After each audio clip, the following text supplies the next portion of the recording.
Seja muito bem-vindo ao Cantinho Teológico. Meu nome é Gustavo Luiz. Eu quero falar hoje sobre a versão da Bíblia de Jerusalém, que é uma versão católica.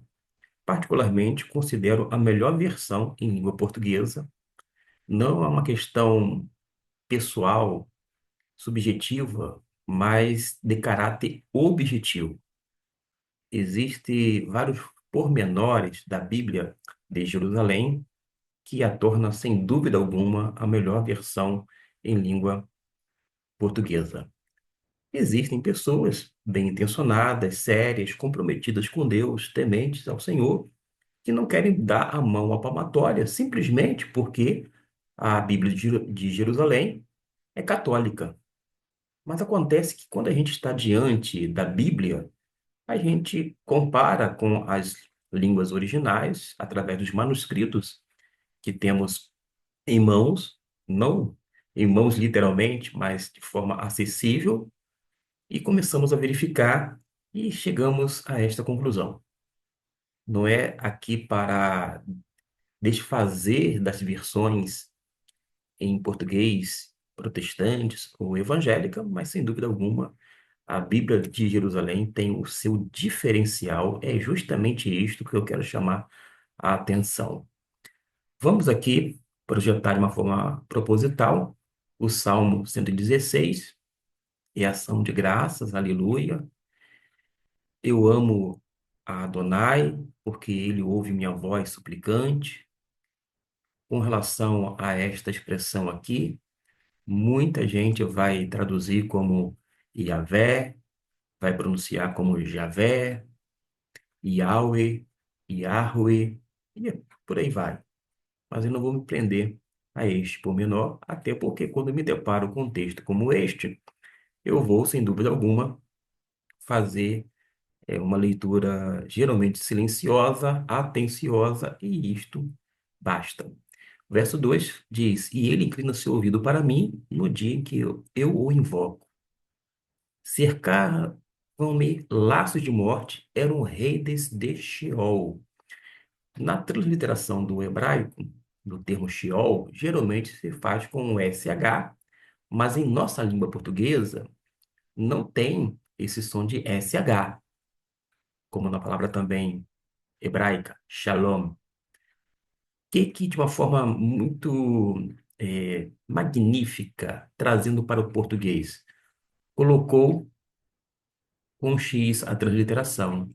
Não traduziu Sheol, mas colocou com X, como na palavra xícara. Percebeu? Isto é bastante saudável quando você faz uma transliteração e, por sua vez, valoriza a língua para a qual foi traduzida, numa referência ao português. Então invoquei o nome de Yahweh. Yahweh, liberta minha vida. Yahweh é justo e clemente, nosso Deus é compassivo. Yahweh protege os simples. Eu fraquejava e ele me salvou. Volta ao repouso, ó minha vida, pois Yahweh foi bondoso comigo. Libertou minha morte, digo, minha vida da morte, meus olhos das lágrimas e meus pés de uma queda. Caminharei na presença de Yahweh, na terra dos vivos. Eu tinha fé, mesmo ao dizer, estou por demais arrasado. Eu me apuro, eu dizia, os homens são todos mentirosos. Como retribuirei a Yahweh todo o bem que me fez? Erguei o cálice da salvação, invocando o nome de Yahweh. Cumprirei a Yahweh os meus votos na presença de todo o seu povo. E chama atenção para este último versículo, fazendo uma observação. No versículo 15, foi traduzida pela Bíblia de Jerusalém, conforme está sendo projetada, é valiosa aos olhos de Yahweh a morte dos seus fiéis.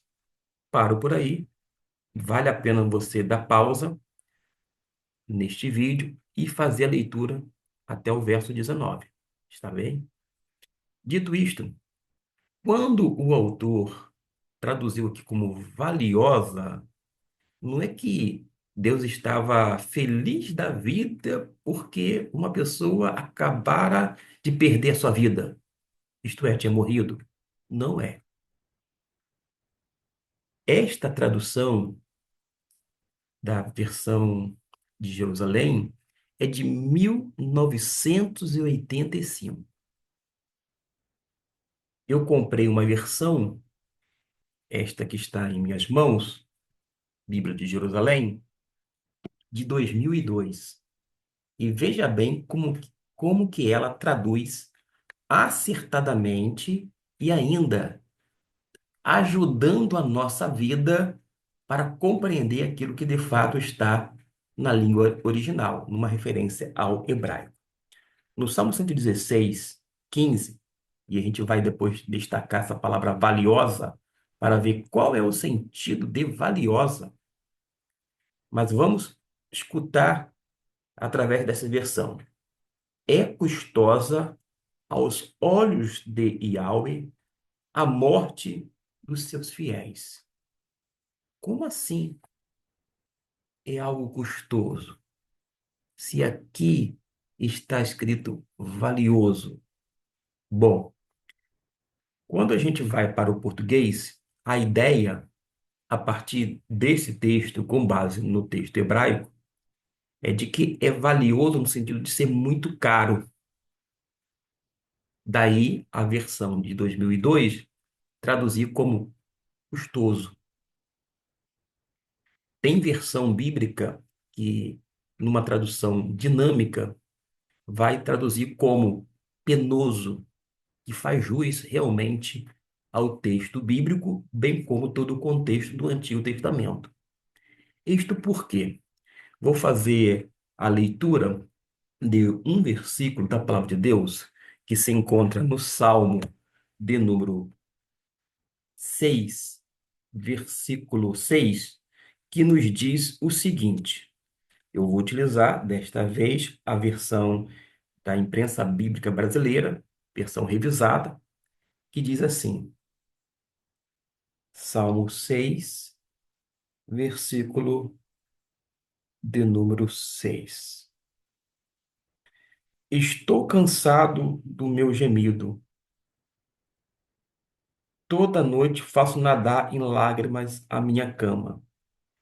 Mas como a referência é da católica, tem uma mudança nos versículos e, por sua vez, nos capítulos. Desta forma, na Bíblia protestante ou evangélica, trata-se do versículo 5 que eu faço a leitura agora.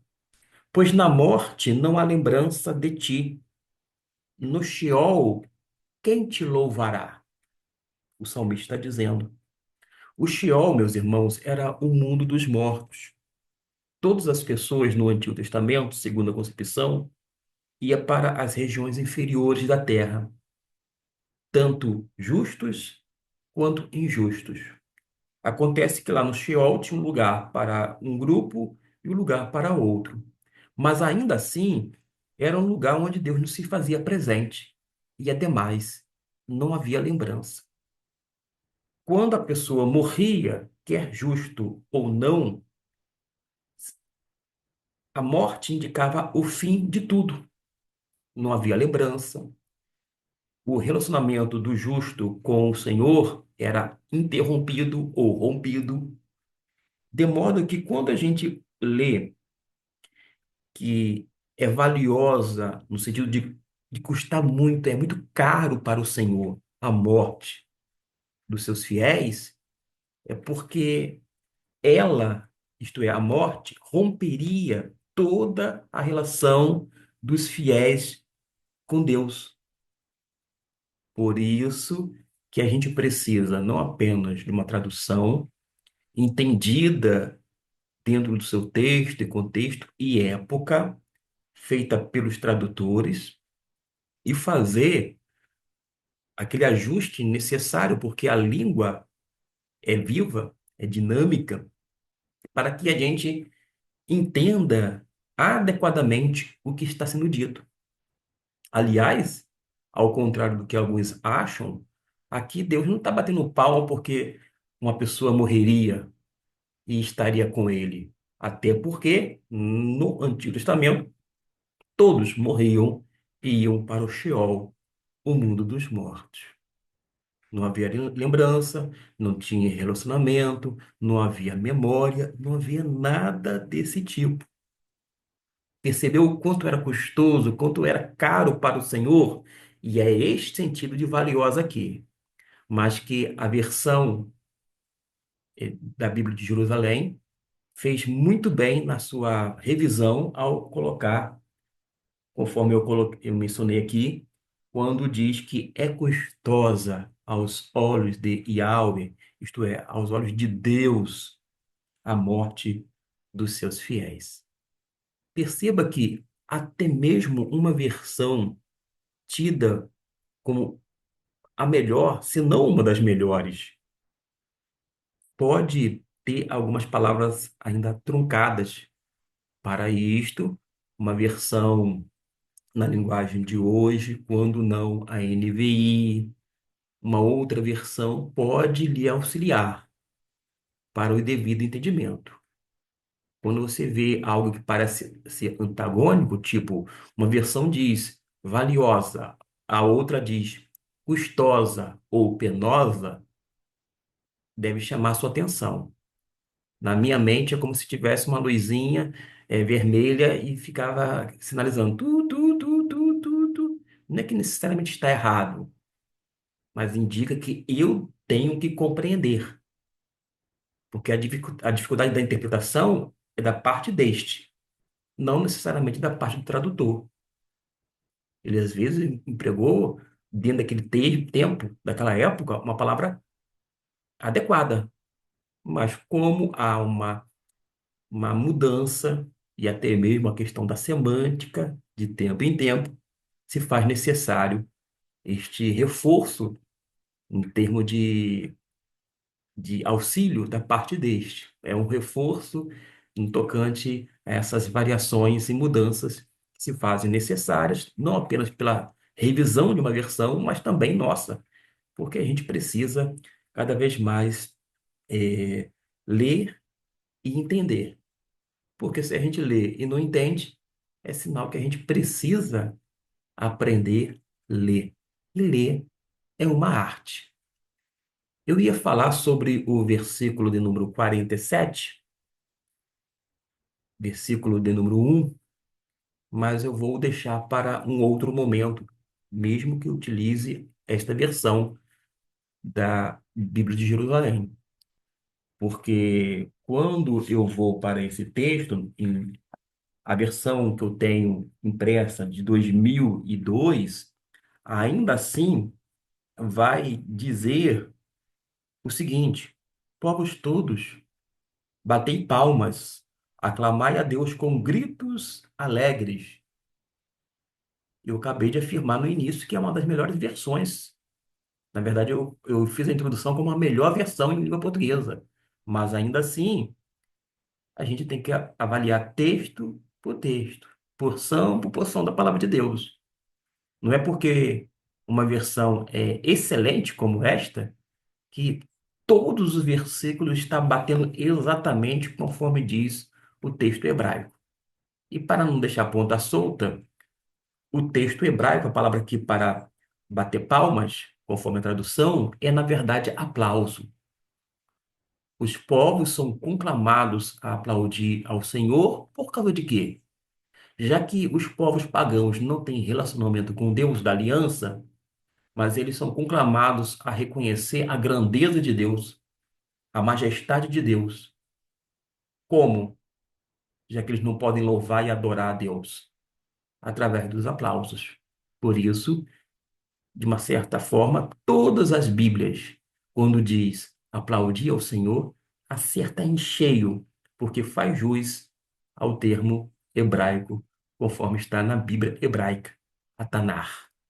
Espero que tenha ajudado você no aumento da compreensão da palavra de Deus e que você possa continuar cada vez mais e mais acompanhando na medida do possível e, quem sabe, oferecendo sugestão para que este aqui venha, em tempo hábil, fazer um vídeo, ainda que curto, mas objetivo, tirando uma dúvida, esclarecendo um texto até então obscuro, mas que de alguma forma venha contribuir tanto para a sua vida, a minha vida, bem como a vida das pessoas que hão de acessar o cantinho de reflexão teológica, que é justamente esse cantinho teológico.